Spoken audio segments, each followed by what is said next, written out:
আসসালামু আলাইকুম এভরিওয়ান। আমরা এখন অবস্থান করছি কাজীপাড়া মেট্রো রেলে। উত্তরা থেকে মাত্র গাড়ি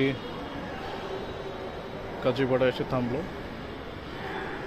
এবং কাজীপাড়া থেকে মতিঝিলের দিকে উদ্দেশ্যে রওনা দিল।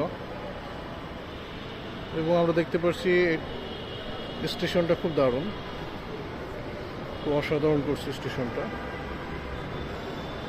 কিছুক্ষণ পরেই মতিঝিল থেকে আরেকটি ট্রেন আসবে এবং সে ট্রেনের গন্তব্য হবে হচ্ছে উত্তরা। তো আমরা অপেক্ষা করি, দেখি কতক্ষণ পর ট্রেন আসে। তো আপনারা দেখুন স্টেশনটা।